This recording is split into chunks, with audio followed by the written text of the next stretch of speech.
পূব বৰক্ষেত্ৰী উচ্চতৰ মাধ্যমিক বিদ্যালয়ৰ 1984 বৰ্ষৰ সতীৰ্থ সন্মিলন। নলবাৰী জিলাৰ লোহাকাঠা পূব বৰক্ষেত্ৰী উচ্চতৰ মাধ্যমিক বিদ্যালয়ৰ প্ৰাংগণত অনুষ্ঠিত কৰা হয় 1984 বৰ্ষৰ সতীৰ্থ সন্মিলন আৰু গুৰু শিষ্য মহামিলন। শিক্ষক মোহন কলিতাই আঁত ধৰা সভাখনত 1984 সতীৰ্থসকলৰ লগতে কেইবাগৰাকীও শিক্ষক উপস্থিত থাকে।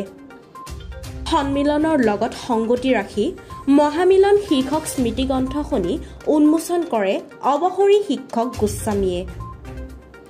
সতীৰ্থ সন্মিলনত উপস্থিত থাকি ছাত্ৰ জীৱনৰ স্মৃতি ৰোমন্থন কৰে সতীৰ্থসকলে। উল্লেখযোগ্য যে চলিত বৰ্ষৰ ডিচেম্বৰ মাহৰ 12, 14, 15 তাৰিখে তিনিদিনীয়াকৈ উদযাপন কৰিব পূব বৰক্ষেত্ৰী উচ্চতৰ মাধ্যমিক বিদ্যালয়ৰ সোণালী জয়ন্তী বৰ্ষ।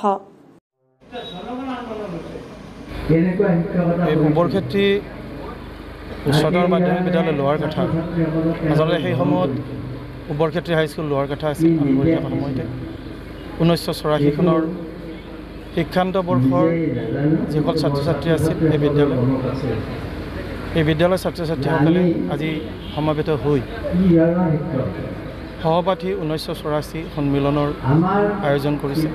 আপোনালোকে ইতিমধ্যে দেখিছে বিভিন্ন ৰাতিপুৱাৰ পৰা বিভিন্ন কাৰ্যসূচীৰে এই অনুষ্ঠানটো অনুষ্ঠিত হৈ আহিছে।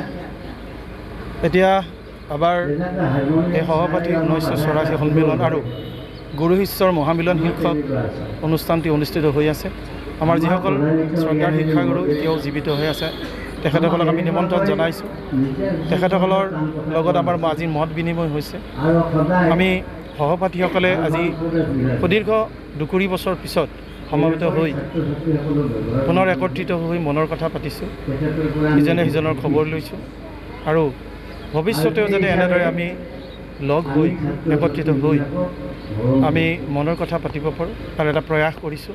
আৰু এই অনুষ্ঠানটোৰ লগত সংগতি ৰাখি আমাৰ সহপাঠী 1984 বুলি স্মৰণিকাখন প্ৰকাশ হৈছে আজি। আৰু ইতিমধ্যে এই স্মৰণিকাখন আমাৰ শ্ৰদ্ধাৰ প্ৰমোদ গোস্বামী ছাৰে উন্মোচন কৰিছে।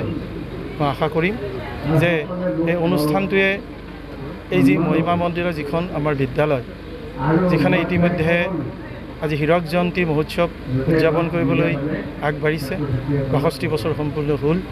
গতিকে এই অনুষ্ঠানটোৱে যাতে এই হীৰক জয়ন্তী মহোৎসৱতো উন্নতভাৱে সহযোগিতা আগবঢ়াব পাৰে তাৰো এটা প্ৰয়াস লৈছোঁ হাতত। গতিকে আজিৰ এই অনুষ্ঠানটো আমি সফল হোৱা বুলি ভাবিছোঁ আৰু আগলৈ যাতে আমি একেলগ হৈ এই অনুষ্ঠানটো অনুষ্ঠিত কৰিব পাৰোঁ আৰু তাৰ বাবে আমি সকলোৰে সহায় সহযোগিতা বিচাৰিছোঁ।